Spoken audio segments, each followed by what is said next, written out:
Well, area law enforcement agencies are battling a problem that they say is claiming more young lives than car crashes: accidental heroin overdoses. And as we found out, the victims are in places you wouldn't expect. We're the most active narcotics tactical entry team in the country. This elite Columbus narcotics unit busts up dope houses around town just about every night of the week. Heroin is a common pickup. That's about $700 worth of heroin there. And now investigators say drug dealers are doing a lucrative business in heroin sales to young people in the suburbs. Miles Dawson was one of them. Good student, golfer, quarter-horse showman.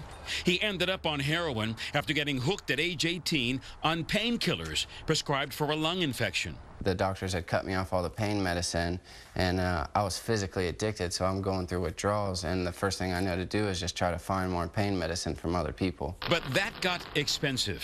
An Oxycontin 80 is about $60 a pill on the street. So if I'm buying 2 Oxycontin 80s, that's $120 compared to buying 1 bag of heroin, which is $10. For him, buying heroin was as simple as calling one of the drug dealers from Mexico operating in the area.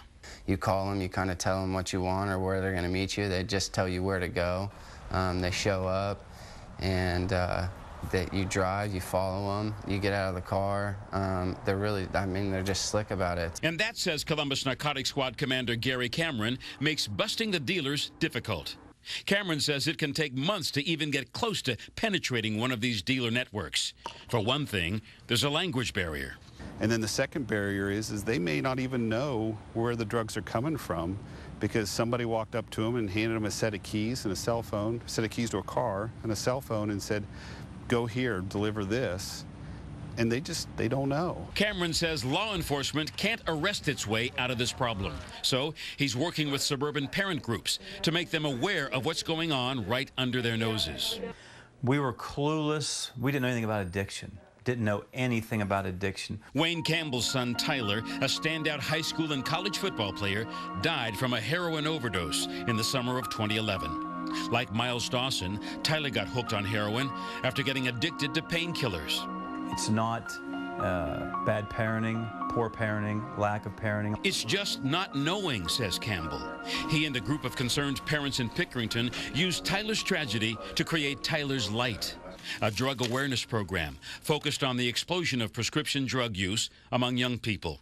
His advice to parents: know your kids, know who they're hanging out with, and know what's in your own medicine cabinet. Why do they go to this? Is there a depressive state? It's not. It's they're kind of fearless, but the opiate epidemic is so strong, and it's in everybody's household. It's in medicine cabinets, and they're fearless.